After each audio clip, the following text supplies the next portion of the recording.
نحمده ونصلي ونسلم على سيدنا ومولانا محمد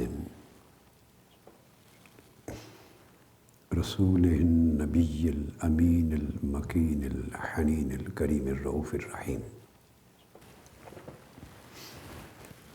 أما بعد فأعوذ بالله من الشيطان الرجيم. بسم الله الرحمن الرحيم. معزز خواتین و حضرات، طلباء و طالبات اور مجالس العلم کی وساطت سے دنیا بھر کے متعلمین و متعلمات اور سامعین و سامعات، اللہ رب العزت کا شکر ہے جس کی توفیق سے ہم ایک نہایت ہی اہم موضوع کو اپنی سلسلہ وار گفتگو میں پچھلی کئی نشستوں سے ڈسکس کر رہے ہیں، اور یہ موضوع جیسا کہ آپ جانتے ہیں ہے وجود باری تعالیٰ اور ضرورت مذہب، یعنی existence of God and necessity of religion. پچھلی کئی نشستوں سے ہم اس موضوع کے دلائل کے ضمن میں مغربی فلسفہ کی تاریخ بیان کرتے چلے آ رہے ہیں، اور زمانہ قدیم سے زمانہ جدید تک جتنے نامور فلسفی ہو گزرے ہیں، نان مسلم فلاسفرز، جن سے مغربی فلسفہ تشکیل پایا ہے، جن کی تھاٹس سے، جن کے کام سے، ان کے تاریخی دلیل کے طور پر ان کے عقائد، نظریات، خدا پر ان کا اعتقاد اور مذہب پر ان کا اعتماد، اس کو ہم بیان کر رہے تھے۔ اس ضمن میں ہم مغرب کے جدید فلسفہ کے دور میں اپنی گفتگو کو داخل کر چکے ہوئے ہیں، اور پچھلی نشست ہم نے ختم کی تھی شوپنہاور کی بات پر۔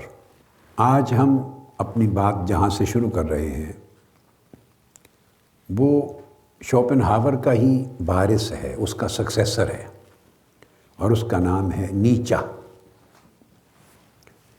یہ مغرب کی تاریخ کا بہت بڑا نامور فلسفی ہے،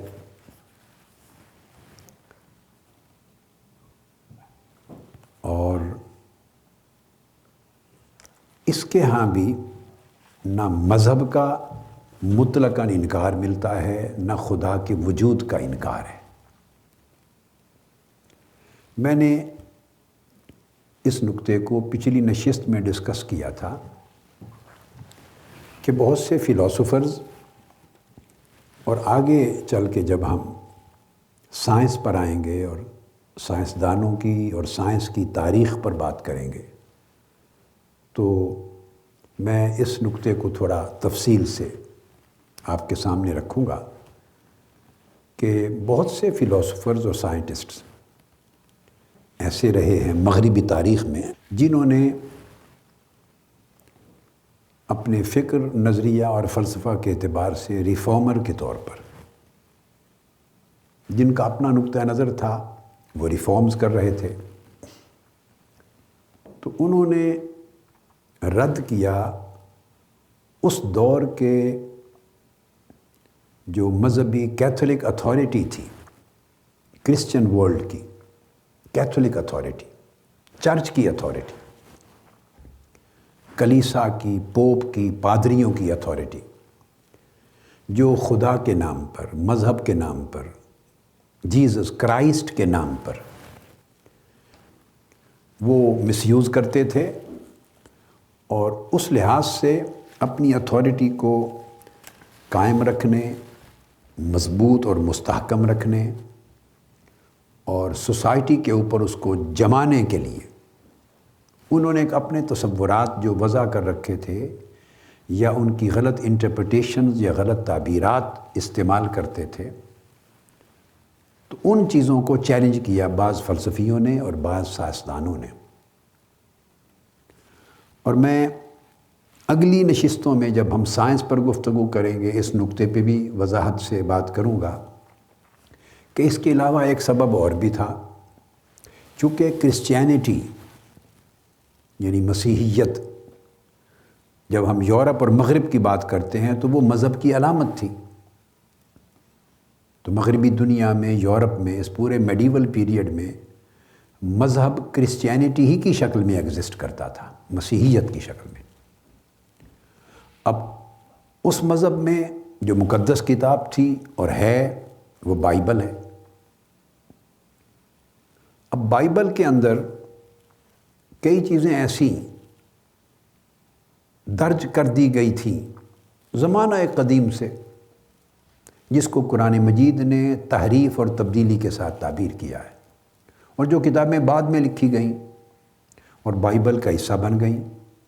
تو مثال کے طور پہ یہ جو کائنات ہے اور زمین اور ساری، یہ 7,000 سال قدیم وجود میں آئی، 7,000 سال پہلے. اس کی کل عمر اتنی ہے. آگے میں یہ بھی بیان کروں گا کہ بعض مذہبی مسیحی رہنماؤں نے تاریخ بھی مقرر کر دی تھی کہ اتنے ہزار سال قبل فلاں تاریخ کو، فلاں مہینے کی فلاں تاریخ کو یہ کائنات بنائی گئی، دن بھی مقرر کر دیے. اس طرح علی ھذا القیاس کئی اور ایشوز تھے جو ببلیکل ٹیچنگز میں، بائبل کی تعلیمات میں درج تھی. نہ وہ سیدنا موسیٰ علیہ السلام نے ایکچولی دی تھی، نہ سیدنا عیسیٰ علیہ السلام نے دی تھی، اور نہ انبیاء کرام اور رسل اعظام نے دی تھی. یہ وہ میٹیریل ہے، یہ وہ سبسٹنس ہے جو بعد ازاں لکھ کر ایڈ کیا گیا، جو قرآنی وحی یا اسلامی وحی یا پیغمبرانہ وحی پر مبنی نہیں تھا. اب جب یہ چیزیں، فلسفہ جب بالغ ہوا اور انسانی عقل کے اوپر سے کئی پردے اٹھے اور سائنس ڈیولپ ہوئی، تو یہ وہ چیزیں ہیں جو دراصل مذہب کی بنیادی تعلیمات میں نہیں تھی، نہ وحی آسمانی میں تھی، نہ قرآن مجید ان کو بیان کرتا ہے، نہ آتھینٹیکیٹ کرتا ہے. تو اب ان چیزوں کو چیلنج کیا سائنسدانوں نے بھی اور فلسفیوں نے بھی. تو ان کی سمجھ میں یہ باتیں نہیں آتی تھی. تو جب وہ چیلنج کرتے تھے تو کلیسا، کیتھولک اتھارٹی، وہ سمجھتی تھی کہ ہماری اتھارٹی کو چیلنج ہو گیا ہے، مذہب خطرے میں ہے. تو یہ آپ پاکستان میں، انڈیا میں اور ایشیائی ممالک کے اندر بھی یہ چیز دیکھتے ہیں کہ جب آپ اپنے اقتدار کو، اپنی طاقت کو، اپنی قوت کو، اپنی شناخت کو، اپنی گرفت کو، آپ خاص نظریات، خاص رسمیں، خاص رواج، خاص نظریات، اپنے من گھڑت خاص طور طریقوں کے اوپر قائم رکھے ہوئے ہوں، اور اگر کوئی ان کی غلطی کی نشاندہی کر دے تو آپ سمجھتے ہیں کہ چونکہ آپ کی اتھارٹی تھریٹن ہو گئی ہے، خطرے میں ہے، تو پھر یہ کوئی نہیں کہتا دنیا میں کہ میری اتھارٹی خطرے میں ہے، وہ کہتا ہے مذہب خطرے میں ہے، یہ مذہب کو چیلنج کر دیا ہے، یہ مذہب کو رد کر دیا گیا ہے. تو پھر وہ فتوے کی زبان کرتے ہیں.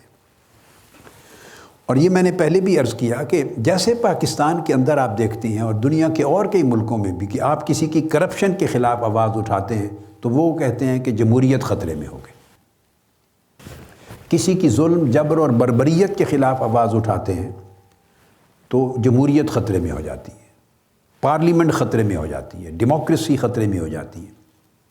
یہ ایک ہمیشہ سیاست ہو یا مذہب ہو یا تجارت ہو یا معیشت ہو، انسان اپنے مفادات کے تحفظ کے لیے اس طرح کے تصورات کو، عنوانات کو، نعروں کو گڑھتا ہے.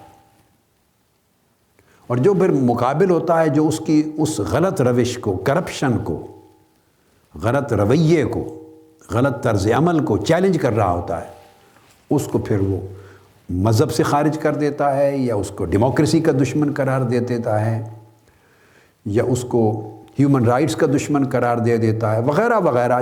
جیسا بھی سبجیکٹ ہو اس کے مطابق اس کے اوپر عنوان لگ جاتا ہے. تو اس طرح پھر عمل اور رد عمل کے معاملات کئی لوگوں میں پیدا ہوئے ہیں، اور بعض فلسفیوں پر، بعض سائنسدانوں پر، حالانکہ وہ مذہب کے منکر نہیں تھے، وجود باری تعالیٰ کے منکر نہیں تھے، اس کے باوجود چونکہ وہ مذہبی پاپائیت، جو مسیحی پاپائیت تھی، جس کو ہم اپنی یہاں کی زبان میں کہہ دیں گے ملائیت، تو وہاں مسیحی پاپائیت تھی جب اس کو خطرہ محسوس ہوا تو انہوں نے ان کو منکر، دہریہ، خدا کا منکر، مذہب کا دشمن ڈکلیئر کیا، اور اس طرح پھر کنفیوژنز کریٹ ہوتے رہے۔ تو نیچا کی پوزیشن بھی اسی طرح کے لوگوں میں سے ہے۔ اس کا خود والد پروٹیسٹنٹ پادری تھا، یعنی نیچا کا جو خود والد ہے وہ ایک پروٹیسٹنٹ پادری ہے، گویا گھرانہ اس کا مذہب سے، مسیحیت سے تعلق رکھنے والا ہے۔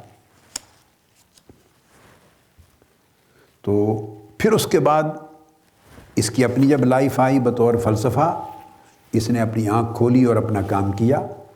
تو جیسا کہ میں نے کہا کہ اس کی تمام تحریروں میں، اس کی کتابوں میں، نیچا میں مذہب کا ایز ریلیجن، فیتھ، اسپریچویلٹی اور پھر خدا کا وجود، خدا کی ایگزسٹنس، مطلقاً اس کا انکار نہیں ملتا۔ ہاں، اس نے اس ایگزسٹنگ مذہب کو جو مسیحیت کے نام پہ پریکٹس ہو رہا تھا، اس کو یا اس کی اتھارٹی کو چیلنج کیا۔ وہ تصورات اس کی سمجھ میں نہیں آئے۔ درست بات ہے، ہر وہ شخص جو آواز اٹھائے گا عقل کی، فہم کی، تو وہ کوئی بھی معاشرہ ہو، وہ غلط کو غلط کہے گا۔ لہٰذا اب وہ نیچا یہ لکھتا ہے جو، اور اس کی یہ اس وقت کی ایگزسٹنگ کرسچینٹی یعنی مسیحیت کے خلاف اس کا فکر تھا۔ اب اس سے یہ اخذ کر لینا کہ مذہب کا منکر ہے، یہ نہیں۔ اب نیچا کی میں آپ کو اس کی اپنی عبارت کوٹ کر رہا ہوں۔ وہ یہ لکھتا ہے کہ سبمیشن از رائٹ، یعنی اطاعت کرنا، اور یہاں اس جملے کے اندر ہی خدا کی اطاعت کا تصور آ گیا ہے۔ وہ کہتا ہے submission is right except for the superman, مگر یہ جو سپر مین بنے ہوئے ہیں، انسانوں سے ماورا خدائی طاقت کے جو حامل بنے ہوئے ہیں، اس کا اشارہ پوپس اور پادریوں کی طرف ہے، جو مسیحی رہنما ہے، جو خدا کے ایک الوہی نمائندے کے طور پر تمام اللہ کی طاقتوں کو، مذہب کی تمام اتھارٹی کو ایکسرسائز کرتے ہیں، اور جو وہ کہہ دیتے ہیں ان کا اصرار یہ ہے کہ بس اسی کو مذہب تصور کیا جائے۔ یہ ایک مائنڈ سیٹ ہے۔ وہ کہتا ہے کہ ان سو کالڈ سپر مین کی اطاعت نہیں، ویسے اطاعت جائز ہے، رائٹ ہے۔ اب وہ اطاعت کس کی رائٹ ہے؟ صاف ظاہر ہے وہ خدا کی اطاعت مراد لیتا ہے، چونکہ آگے کہتا ہے but not submission to the Christian God, میں جس سبمیشن کا انکار کر رہا ہوں وہ اصل مسیحی خدا کی سبمیشن نہیں ہے، یہ جو سو کالڈ سپر مین ہیں ان کی سبمیشن کو انکار کر رہا ہوں، ان کی اطاعت۔ اور پھر وہ کہتا ہے کیوں، ریزن بھی بیان کر دیتا ہے، اور یہ ریزن جب اس نے بیان کیا تو پھر اس کا عقیدہ بھی اس کا اشارہ مل جاتا۔ وہ کہتا ہے as for the Christian churches, اس کا انکار، اس کی جنگ، ذہنی، فکری، فلسفیانہ جنگ، جو چرچز کی، جو کیتھیڈرلز اور چرچز کی جو اتھارٹی ہے، کیتھولک اتھارٹی، اس کے خلاف ہے، اس کی اس وقت کی کرپشن کو بیان کر رہا ہے۔ وہ کہتا ہے as for the Christian churches being allies of tyrants and enemies of democracy، چونکہ اس وقت جو چرچ ہیں وہ ظالم اور جابر طاقتوں کے الائز بن گئے ہیں اور جمہوریت کے دشمن بن گئے ہیں، انسانی حقوق کے دشمن ہیں جو چرچ ہیں، اس طریقے سے وہ ایک الائنس بن گیا ہوا ان کا۔ اور وہ کہتا ہے is the very reverse of the truth, یہ در حقیقت جو اصل سچائی ہے اس کا بالکل برعکس ہے، یہ اصل مذہب نہیں ہے۔ اب میں نے ابتدا میں جو بات کہی اس کا بالکل صحیح ڈیمونسٹریشن آپ کے سامنے آ گیا۔ اس وجہ سے یہ جو فرینچ ریولوشن آیا، انقلاب فرانس اور سوشلزم کا جو ایمرجنس ہوئی، اس کو وہ اصل کرسچینٹی کی یعنی مذہب مسیحیت کی اصل تعلیمات کی روح قرار دیتا ہے، یعنی جس میں کمزور کے اور محروم کے اور غریب کے اور مزدور کے حقوق کا تحفظ کیا جائے، اور طاقتور لوگوں کو، سرمایہ داروں کو، جاگیرداروں کو، حکمرانوں کو، آمروں کو چھوٹے کمزور محروم لوگوں پر ظلم اور جبر کرنے سے روکا جائے۔ وہ کہتا ہے یہ جو اپروچ ہے یہ مسیحیت یعنی مذہب کی اصل تعلیمات کی روح ہے۔ پھر وہ بیان کرتا ہے کرسچینٹی کی بات کر رہا ہے، ریلیجن کو نہیں وہ نیگیٹ کر رہا، اور کرسچینٹی کو بھی اپنی اوریجنل فارم میں نہیں، جو کیتھیڈرل اتھارٹی کی شکل میں اس وقت ایگزسٹ کرتی تھی، اس کو وہ چیلنج کرتے ہوئے وہ کہتا ہے کہ یہ ڈی جنریٹو کنڈیشن میں چلی گئی ہے، اور وہ بلکہ یہاں تک کہتا ہے کہ سینٹ پال جیسے لوگ اس کو کہتا ہے he had no honesty. Saint Paul جو کرسچینٹی کی جدید شکل کو تشکیل دینے والا ایک شخص ہے اور مسیحی دنیا میں بہت بڑا نام ہے اس کا، تو وہ کہتا ہے کہ وہ خود کہہ رہا ہے کہ he did not have honesty, وہ آنیسٹ آدمی نہیں تھا۔ اس وجہ سے وہ کہتا ہے the New Testament is the gospel of a completely ignoble species of man. غلط قسم کے لوگوں نے نیو ٹیسٹمنٹ میں جو عہد نامہ جدید ہے بائبل کا وہ حصہ، اس کے اندر غلط لوگوں نے چیزیں داخل کی جو اصل مسیحی مذہب کی تعلیمات کے برعکس تھی، متضاد تھی۔ یہ اس کا وہ تصور ہے جس کو میں نے واضح کرنا چاہا۔ اب اس کے اوپر یہ جو نیچا ہے اسی کا اور لے لیتے ہیں۔ اس کی کتاب ہے دا برتھ آف ٹریجڈی، جو اس نے 1872 میں لکھی۔ اب اس کا ذاتی جو عقیدہ ہے مذہب کے بارے میں، یہ اس وقت ایگزسٹنگ مسیحیت کی جو شکل تھی یہ اس کے خلاف اس کی اپروچ تھی۔ اب اصل مذہب کی بات کرتا ہے۔ دی برتھ آف ٹریجڈی میں وہ کہتا ہے without a religion which both unites a culture and provides answer to the fundamental existential questions faced by all individuals, society decays۔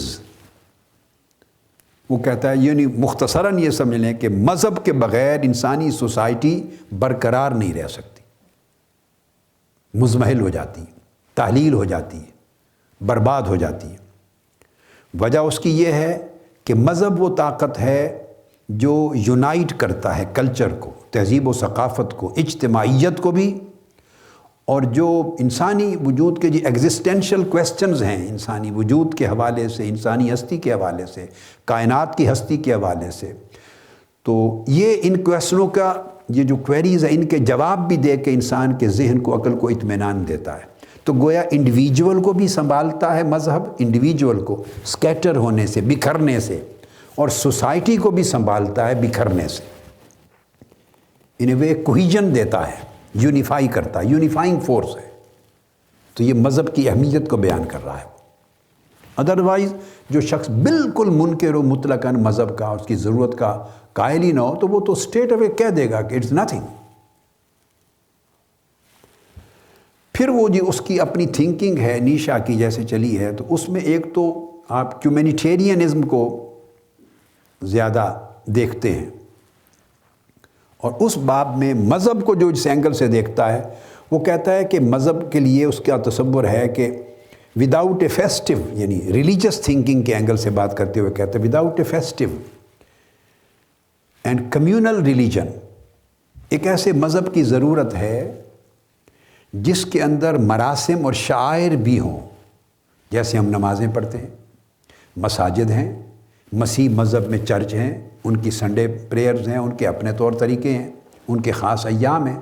ہمارے یہاں حج ہے، عمرہ ہے، میلاد النبی ہے، رمضان المبارک ہے، ختم قرآن ہے، عید الفطر ہے، عید الاضحیٰ، یہ فیسٹیوٹیز ہیں، فیسٹیولز ہیں، یہ شعائر بھی ہیں اور مراسم بھی ہیں اور واجبات میں بھی ہیں، فرائض میں بھی ہیں۔ تو وہ کہتا ہے کہ ایک ایسے مذہب کے بغیر، ایک ایسا مذہب درکار ہے جو جس میں فیسٹیوٹی بھی ہو اور کمیونل ریلیجن بھی ہو، یعنی سوسائٹی کے درمیان، یعنی کمیونٹی کریٹ کرے اور کمیونل ریلیشنز کو پیدا کرے، اجتماعیت جو ہے سوسائٹی کے طبقات کے مابین ریلیشن کو قائم کرے، کوہیسو رول پلے کرے، ان میں کوہیجن پیدا کرے، ان کو جوڑے۔ وہ کہتا ہے ایسے مذہب کے اندر یہ دو خوبیاں ہوتی ہیں، اور ایسے مذہب کے وجود کے بغیر وہ کہتا ہے کہ ایک کمیونٹی جس کو وہ اپنی زبان میں کہیں کہیں فریکوینٹلی پیپل بھی کہتا ہے کہ لوگ، یعنی معاشرہ، can not flourish, indeed can not properly be said to be a community. وہ کہتا ہے معاشرہ، انسانی معاشرہ ایگزسٹ ہی نہیں کر سکتا، معاشرہ معاشرے کا روپ ہی نہیں دھار سکتا، اور پھر کہتا ہے وہ کمیونٹی بھی نہیں بن سکتی، انسانی اجتماع بھی نہیں بن سکتا۔ اس کو انسانی اجتماع کے بنانے میں، انسانی معاشرے کے قیام میں، پھر انسانی معاشرے کو برقرار رکھنے میں، اسے مضبوط و مستحکم کرنے میں، اس کو کوہیژن دینے میں مذہب کا رول ہے، اور اس کے بغیر وہ کہتا ہے کہ یہ چیزیں وجود میں نہیں آ سکتی۔ تو مذہب کی افادیت پر بحث کرتا ہے۔ پھر اس کے اوپر نیشا پر جو کام کیا ہے جن لوگوں نے، اچھا ان کام کرنے والے جو اسکالرز اور فلاسفرز آگے جو کہ بعد کے دور کے آئے ہیں، ان میں والٹر کافمین ایک فلسفی ہے، نامور ویسٹرن رائٹر ہے، اس نے بہت بڑی کتاب لکھی ہے جس وہ نیچا کے اوپر آلموسٹ سب سے بڑی اتھارٹیٹیو کتاب، اتھارٹی سمجھی جاتی ہے، اور وہ لکھتا ہے Nietzsche philosopher, psychologist and antichrist, یہ اس کا عنوان بنایا۔ اور جب اینٹی کرائسٹ، اچھا یہ اس نے ایک عنوان دیا اس کو، 1950 میں لکھی گئی ہے، اس نے بھی یہی اپروچ نیچا کے بارے میں اڈاپٹ کی ہے۔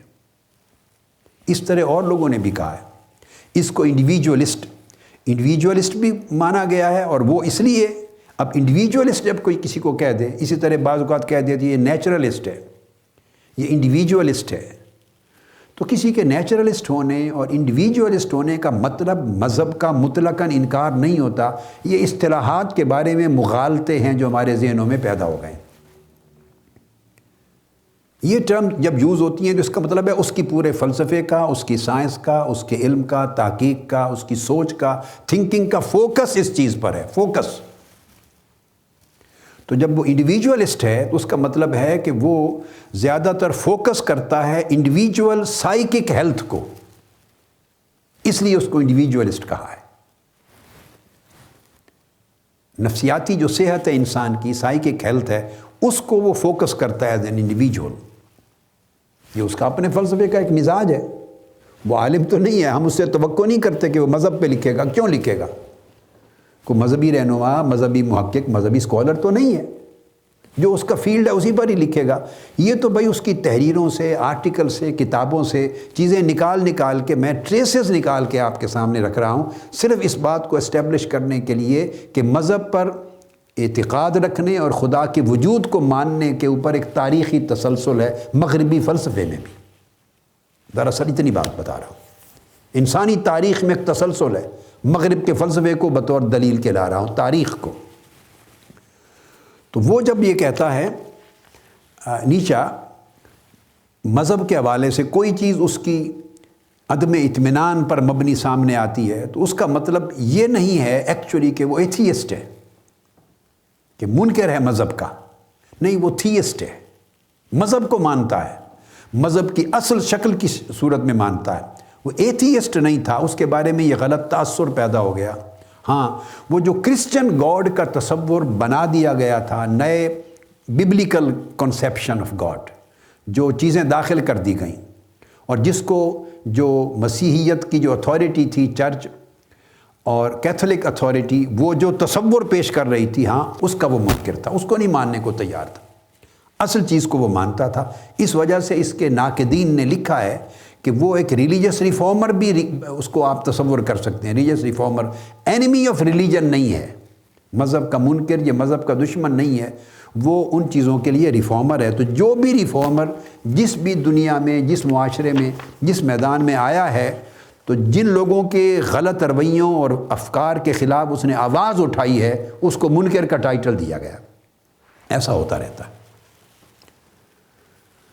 تو یہ اس نے جو کرٹیک کیا ہے، تنقید کی ہے، تو وہ میں نے آپ کو بات واضح بتا دی۔ وہ کرسچن، جو اس وقت کی کرسچینٹی ہے، اس نے جو تصورات وضع کر دی ہیں، اس کو کیا ہے، مگر ایٹ دا سیم ٹائم وہ بنیادی طور پہ خدا کو مانتا ہے، مذہب کو مانتا ہے، اور اس کی جو تھنکنگ ہے ریلیجن کے بارے میں، وہ کنسٹرکٹیو اور ریفارمیٹیو تھنکنگ ہے، جو اس وقت ایگزسٹنگ کنڈیشن تھی مذہب کی، اس میں وہ ریفارمز چاہتا ہے۔ یہ نیچا کی چیز تھی۔ اب اس نے باقاعدہ اس کے اوپر کتاب بھی لکھی گئی ہے، ایک جولین یونگ، اس نے نیچاز فلسفی آف ریلیجن کے اوپر کام کیا ہے، میں نے اس سے بھی چیزیں کوٹ کی ہیں، دیگر کتب سے بھی کوٹ کی۔ اب اس کے بعد ایک دور آیا ہے مغرب کے فلسفہ جدید میں، یوٹیلیٹیرینز کا دور کہتے ہیں، اور یوٹیلیٹیرینزم کہتے ہیں۔ یہ یوٹیلیٹی سے ہے۔ اب یہ وہ فلسفہ ہے سارا کہ وہ سارا سوسائٹی کے اندر کس چیز کا کتنا فائدہ ہے، انسان کو کس چیز کا فائدہ ہے، کس کا نقصان ہے، یعنی یہ تصور دراصل اس کانسیپٹ سے ایمرج کرتا ہے۔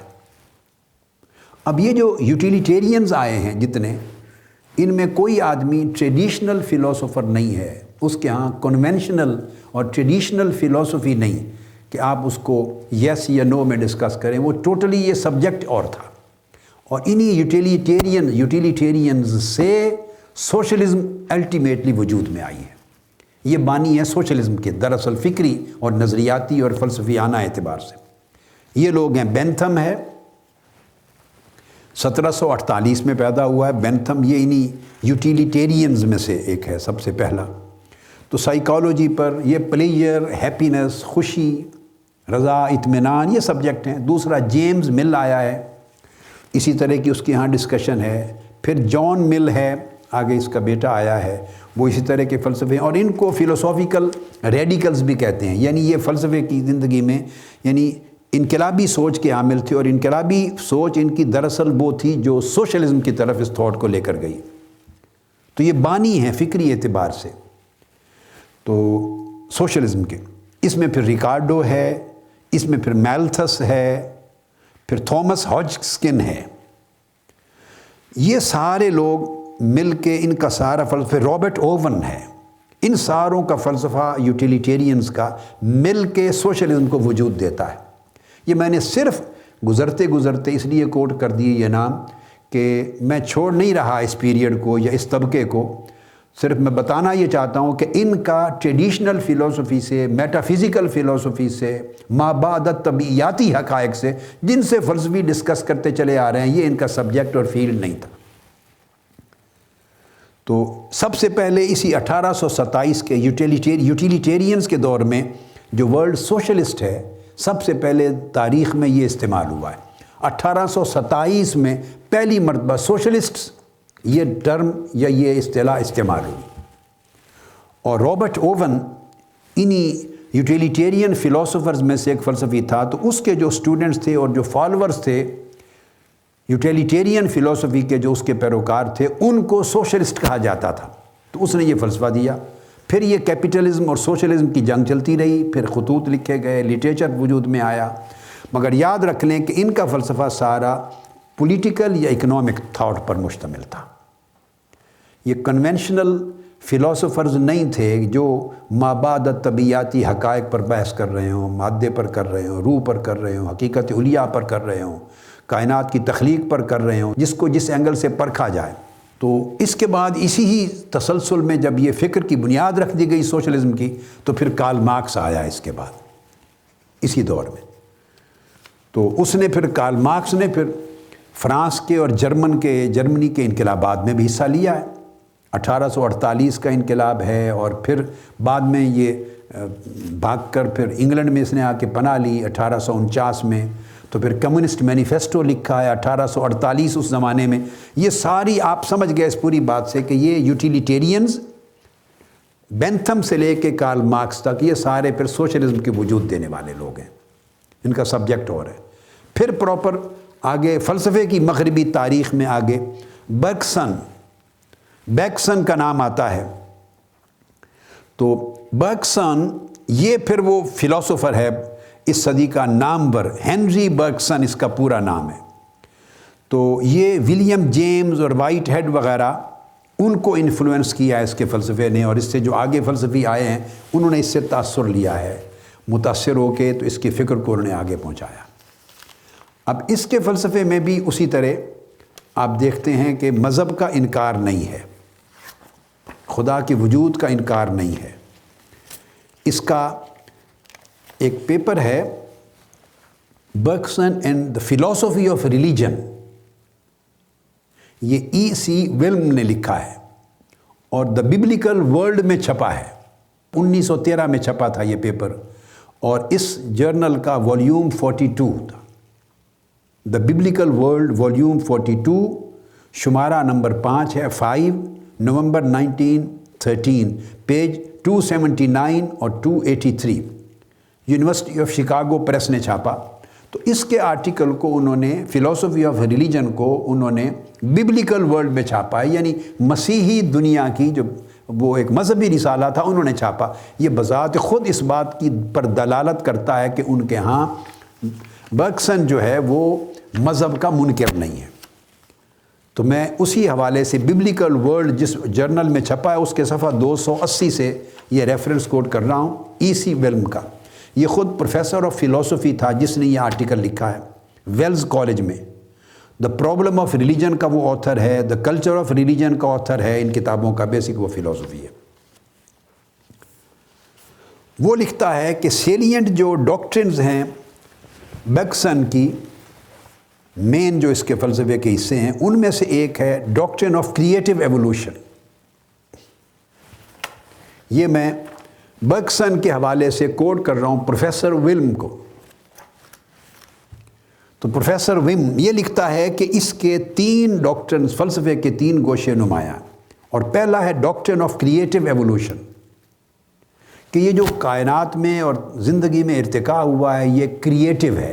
انڈٹرمینیٹ ٹیلیولوجی، تیسرا ہیومن فریڈم، یہ 3 چیزوں کو بطور نمایاں اس نے بیان کیا۔ ہمارا ان تینوں میں سے جو کنسرننگ حصہ ہے وہ کریٹو ایوولوشن ہے۔ اس کے بارے میں وہ کہتا ہے کہ پروفیسر ویم لکھتا ہے اٹ ڈینائڈ میکینسٹک نیچرلزم، یعنی اس کے فلسفے نے، کریٹو ایوولوشن کے فلسفے نے، یہ جو میکینسٹک نیچرلزم ہے یعنی بغیر کسی کے بنائے اپنے آپ کائنات وجود میں آ گئی، خدا کے بنائے بغیر، کریشن کے بغیر، ایک میکینیکل پروسیس ہے مادہ میں، کائنات کے اجرام میں خود بخود اس کے ساتھ ایوولوشن ہو رہا ہے، یہ نیچرل پروسیس ہے اپنے آپ، اس کا کوئی خالق نہیں ہے۔ کہا کہ اس کے فلسفے نے اس تصور کا انکار کیا، اس کو رد کیا، برگسن کے فلسفے نے رد کیا اس کو۔ اور اس کے بعد وہ کہتا ہے which views nature as a closed system whose changes are due not to the efficacy of ideas and intelligent endeavor but to the shifting and reshifting of forces in accordance with mechanical forces working blindly۔